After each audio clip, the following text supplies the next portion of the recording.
Pretty sure someone was living in my apartment crawl space for weeks, and I didn't realize until the cops found him. I moved into my first solo apartment a couple years ago because it was cheap and close to work. It was one of those older buildings from the 70s that had clearly been renovated a bunch of times but never really updated properly. Beige carpet, old vents, thin walls, nothing fancy, but the rent was low enough that I didn't ask questions. For the first week or so, everything felt normal. The only thing I noticed was the occasional noise above me at night. It sounded like something dropping or shifting around, but I assumed it was either the upstairs neighbor or the building settling. Later, I found out the unit above me had actually been empty for months, which should have bothered me more than it did. After a couple of weeks, little things started happening that I kept brushing off. Food would disappear, but only small amounts. A couple slices of bread missing, leftovers slightly lower than I remembered, milk running out faster than usual. Nothing dramatic enough to make me think someone was stealing it. I just figured I was forgetful or snacking late at night and not remembering. There was also this weird smell sometimes, mostly when the air conditioning turned on, kind of like stale sweat mixed with dusty air.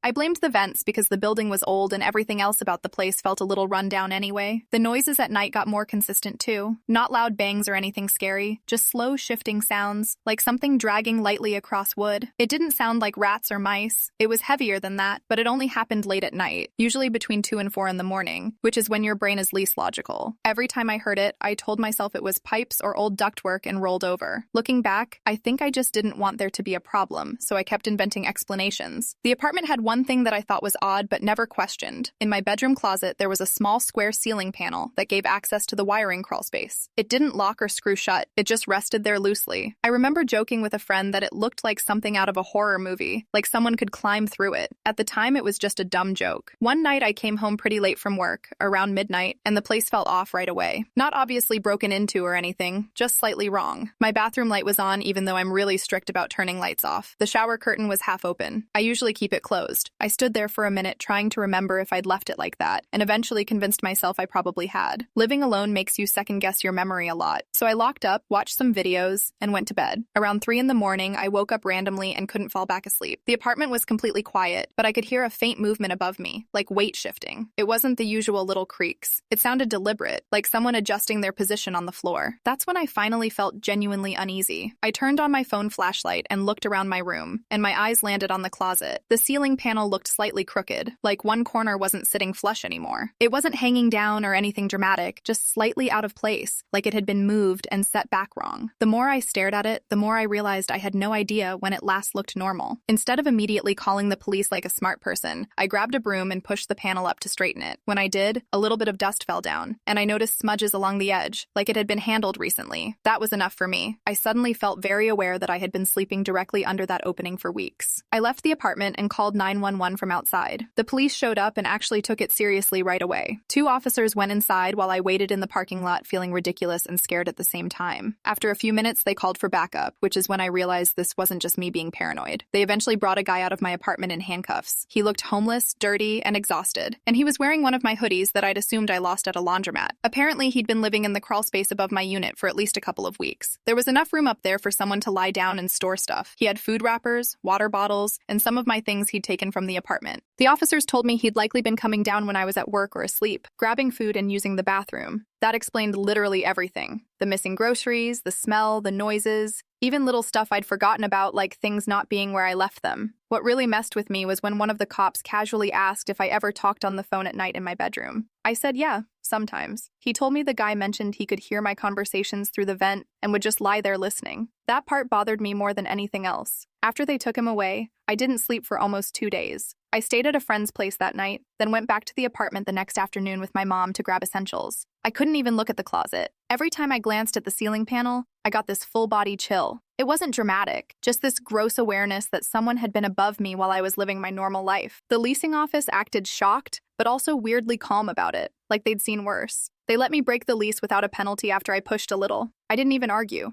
I just wanted out. I moved across town into a newer complex with actual security doors and cameras in the hallways. It cost more, but I didn't care. For a while, things felt fine again. I told the story like a funny horror anecdote. Haha! Remember when someone lived in my ceiling? Everyone would freak out, and I'd laugh it off. About a month later, I started noticing a car parked across from my building pretty regularly, an older dark sedan. It wasn't there every single day, just often enough that it started looking familiar. At first, I assumed it belonged to someone in the building. Then one evening I was walking in from work and I could have sworn the driver ducked down slightly when I looked over. I told myself I was being paranoid because of what happened before. That experience rewires your brain a little. Every shadow feels personal. A few days after that, I got a notification that someone had tried to log into my social media account from a device that wasn't mine. I changed my passwords, enabled two-factor authentication, and tried not to spiral. People get random login attempts all the time. Then I started getting friend requests from accounts with no photos, no posts, just generic names. I ignored them. One night around 11 p.m., my phone rang from a blocked number. I almost didn't answer, but curiosity got me. I said hello. Silence. Not the normal bad connection silence, the kind where you can hear faint breathing. I hung up after about 10 seconds. They called again immediately.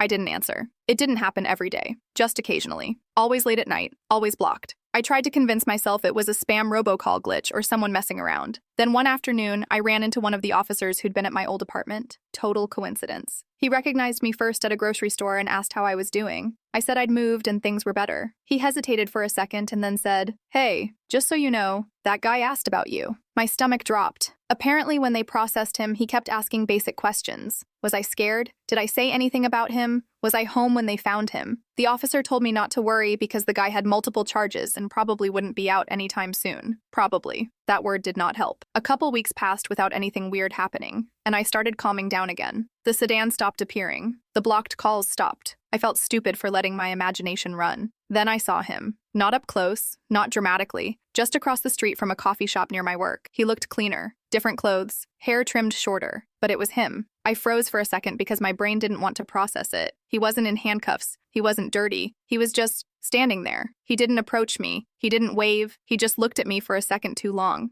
I went inside the coffee shop and stayed there until I saw him leave through the window. I called the police non-emergency line afterward and reported it. They told me if he wasn't violating a restraining order or actively threatening me, there wasn't much they could do. They suggested documenting everything, so I started documenting. Dates, times, screenshots, the car, the calls, the sighting. A few days later, I found something sitting outside my apartment door when I came home from work. It was one of my old books. A paperback I'd thought I lost during the move. I just stood there staring at it. There was no note, no message, just the book, placed neatly against my door. I didn't touch it. I called the police again. They came, bagged it, and took a report. One of the officers asked if I was sure I didn't accidentally leave it somewhere. I knew I hadn't. That night, I barely slept. Every sound in the hallway made my heart race. I double-checked the locks 3 times. Over the next week, nothing happened. Then I got a handwritten letter in my mailbox. No stamp, just my name written on the front. Inside, it said, "I never meant to scare you. I just needed somewhere safe. You were safe." That was it. No signature. I didn't need one. I finally filed for a restraining order. It took time, paperwork, court dates. Seeing him again in that setting was surreal. He didn't look angry. He looked almost hurt, like I'd wronged him somehow. The judge granted the order. For a while after that, things quieted down. I switched up my routines anyway. Different grocery store, different gym time. I stopped posting real-time updates online. Months passed. One night, I woke up around 3 a.m. again. Dead silence. And for a split second,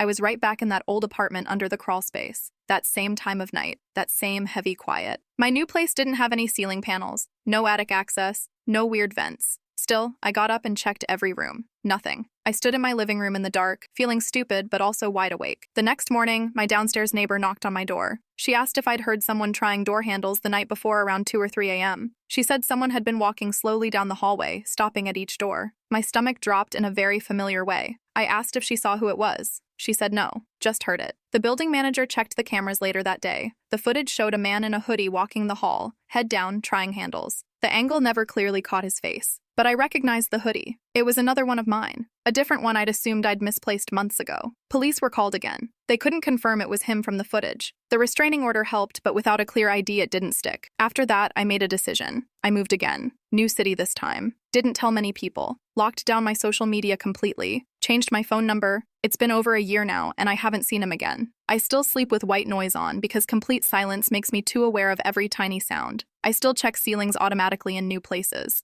I still notice when things are slightly out of place. I don't joke about the crawlspace story anymore. The worst part isn't that someone lived above me. It's knowing he was there listening, learning my routines, hearing my voice every night, and the fact that even after he was caught, it didn't really feel over. It just felt like he'd moved from the ceiling to somewhere I couldn't see. A few weeks ago, I finally started feeling normal again. Not hyper-aware, not scanning parking lots, just normal. I'd settled into my new place, made friends, built routines that felt safe. Nothing weird had happened in months. Then I got a call from a number I didn't recognize. It wasn't blocked this time, just unfamiliar. I almost let it go to voicemail, but I answered. It was a detective from my old city. He asked if I was somewhere safe to talk. My stomach dropped in that old, familiar way. He told me they'd been reviewing some older cases connected to the man they arrested in my crawlspace. Apparently, there were break-ins in other buildings around that same time. Similar setups. Maintenance panels, attic access, vents. I asked if he'd been released. There was a pause. The detective said, "No, he never made bail. He's been in county this whole time." I didn't say anything. He continued, explaining that they'd recently confirmed he'd been in custody, continuously since the night they took him out of my apartment. No early release, no gap, no chance he could have been out walking around. I felt my throat go dry. I asked, very calmly, "Then who was leaving things at my door?" Another pause. Papers shifting on the other end of the line. "That's actually why I'm calling," he said. "When we searched his crawlspace area more thoroughly last month, we found something we missed the first time." He told me they'd discovered a second access point in the building's shared duct system, one that connected multiple units vertically.